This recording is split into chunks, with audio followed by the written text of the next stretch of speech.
Hello everyone and welcome back to the Bantamweight Boxing YouTube channel with me, your host, Michael Waite. Sound like I'm giving myself a boxing intro there, I quite like it. I need to get Michael Buffer to do a little intro for me.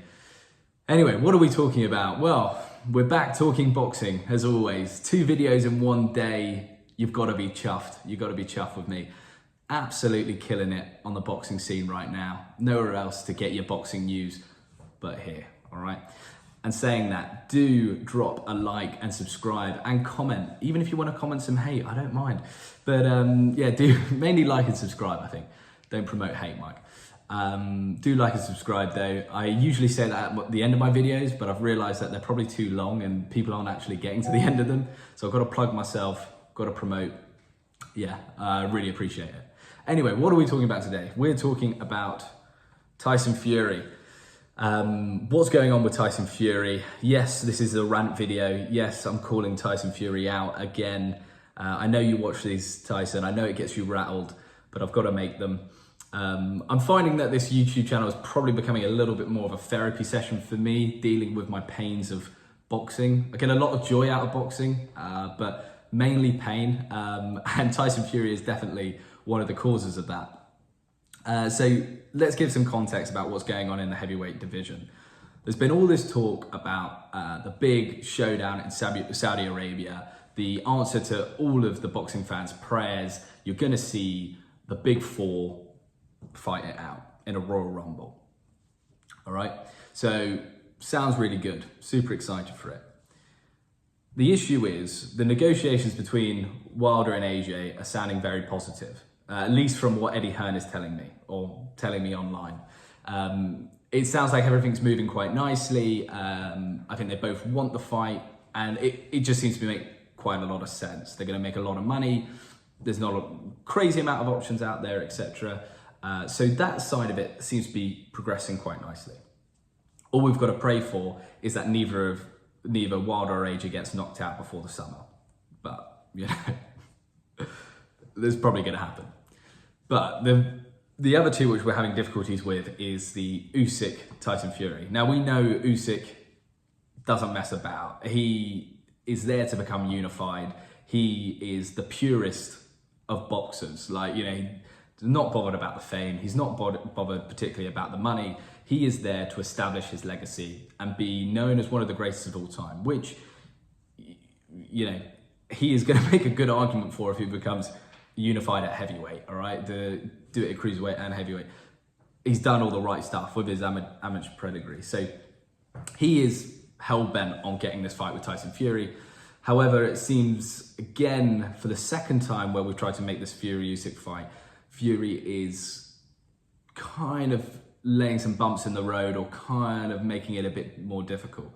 Usyk, the reason why I say that is because Usyk was interviewed I think 2 days ago or something like that. And in the interview, he was saying that they've reached a bit of an impasse in their negotiations, him and Tyson Fury.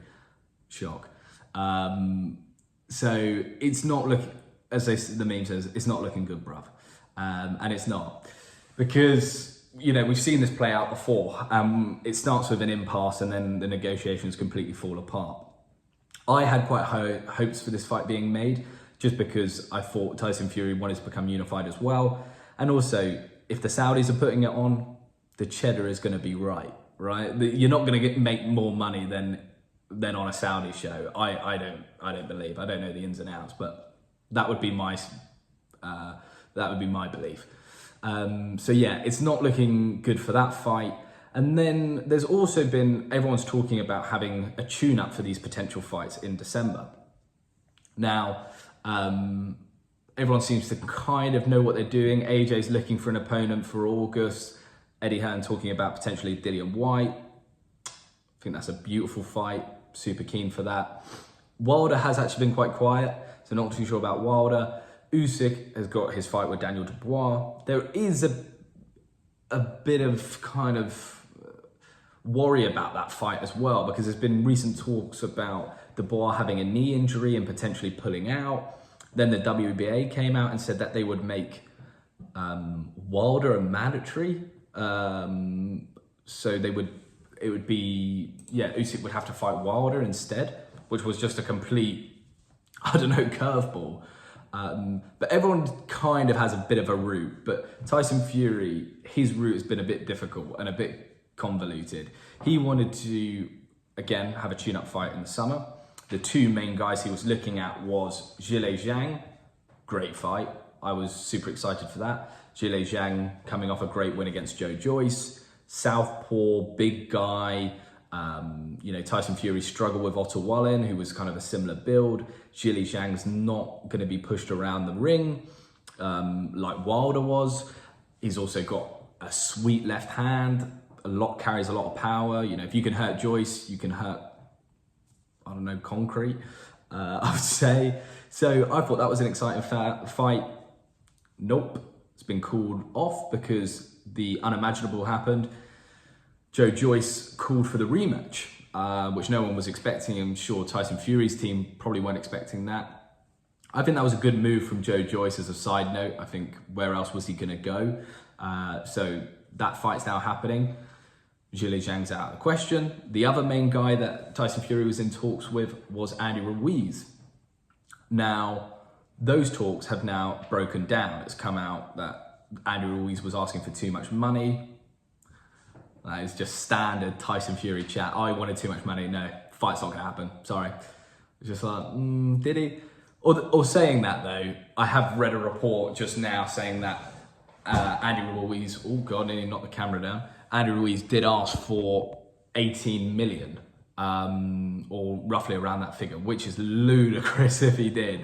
Very cheeky from Andy Ruiz if he tried to pull that off, the little Snickers kid. But yeah, so that fight, those negotiations have broken down, it seems, completely. And now Bob Arum has come out and said that he expects Tyson Fury is not going to take a summer fight and go straight into the Usyk fight. So who really knows what is going on with this heavyweight division? I think it's a classic case of there is a lot going on in the background between the promoters, between the fighters, that we have no idea about as fans. We only get snippets of information and we try and piece our puzzle together. But the reality is we've got no idea. And who knows what's going to happen in the next 6 months or so. We could end up seeing Usyk versus Deontay Wilder. Deontay Wilder could become mandatory and go, yeah, all right, I'll fight for the belts. Sure. I might be able to knock this cruiserweight out. Let's give it a go. We might see the showdowns in Saudi Arabia. We don't know. My assessment of it all would be is follow the money. When you're trying to work this out, as I'm trying to do, I'm going to follow the money. The money's in Saudi Arabia. And ultimately, yes, people are in the sport, the fight game for valor and honor and, and a legacy, etc. But it's a job at the end of the day. And you're there to make as much money in that short career that you have. So on that premise, I'd be looking at Saudi Arabia and going, with the 4 fighters, all 4 of them want to make it to Saudi Arabia. If any of them lose, the Saudis are probably going to pull the card or probably pull them from the fight because they're investing a lot of money for a big showdown. And as soon as if AJ loses his next fight against Dillian White, they're not going to put him up against Wilder because the hype is gone. And they're not going to put Wilder against Dillian White because no one's going to really be that bothered about it.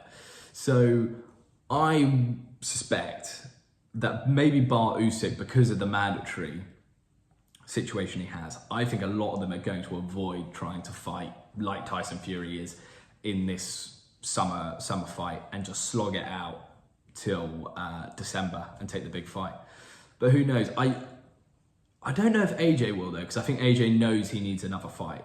I think Usyk and AJ will fight because Usyk's got the mandatory, and AJ I think knows in himself and his team know that they need a tune-up fight if they want a shot at winning.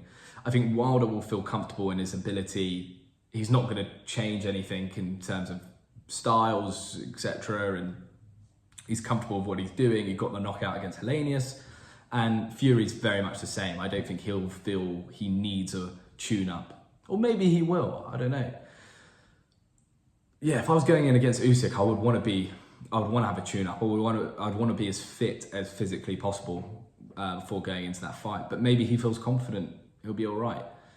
Or we'll see him fight a Derek Chisora. We'll see Chisora 4 or Dillian White 2. I don't know. Very difficult to predict what is going to happen. Let me know what your guys' thoughts are. Do you think we're going to see these big fights? Hopefully. Anyway, if you have enjoyed, do like and subscribe, and I'll catch you in the next one. Ciao.